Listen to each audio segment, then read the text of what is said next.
The Acts of the Apostles chapter 18. Reading from the King James Version of the Bible. After these things Paul departed from Athens, and came to Corinth, and found a certain Jew named Aquila, born in Pontus, lately come from Italy, with his wife Priscilla, because that Claudius had commanded all Jews to depart from Rome, and came unto them. And because he was of the same craft, he abode with them, and wrought, for by their occupation they were tentmakers. And he reasoned in the synagogue every Sabbath, and persuaded the Jews and the Greeks. And when Silas and Timotheus were come from Macedonia, Paul was pressed in the Spirit, and testified to the Jews that Jesus was Christ. And when they opposed themselves, and blasphemed, he shook his raiment, and said unto them, Your blood be upon your own heads, I am clean, from henceforth I will go unto the Gentiles. And he departed thence, and entered into a certain man's house, named Justus, one that worshipped God, whose house joined hard to the synagogue.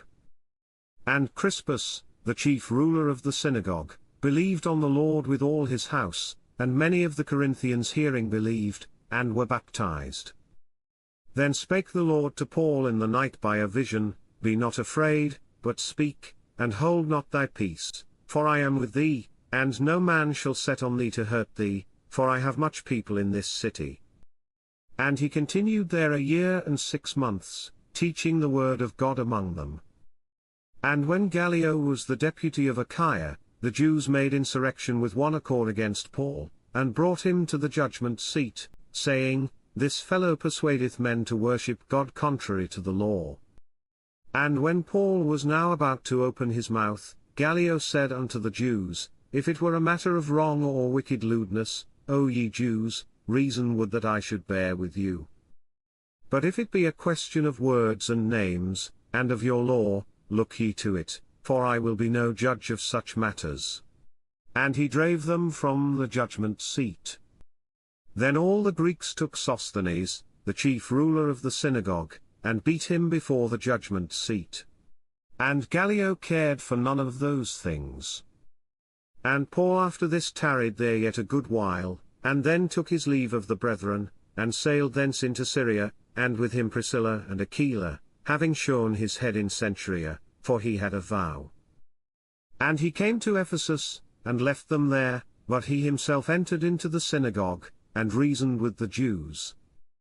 When they desired him to tarry longer time with them, he consented not, but bade them farewell, saying, I must by all means keep this feast that cometh in Jerusalem, but I will return again unto you, if God will. And he sailed from Ephesus.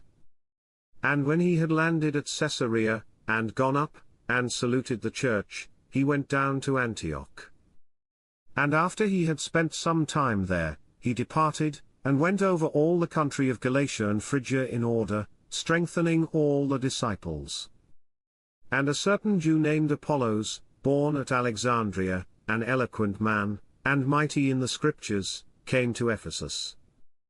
This man was instructed in the way of the Lord, and being fervent in the Spirit, he spake and taught diligently the things of the Lord, knowing only the baptism of John.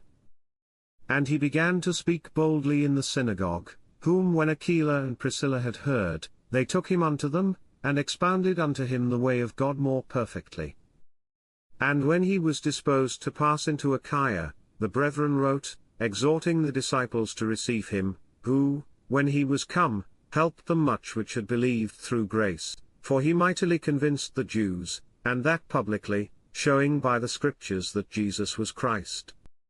This concludes the Acts of the Apostles chapter 18.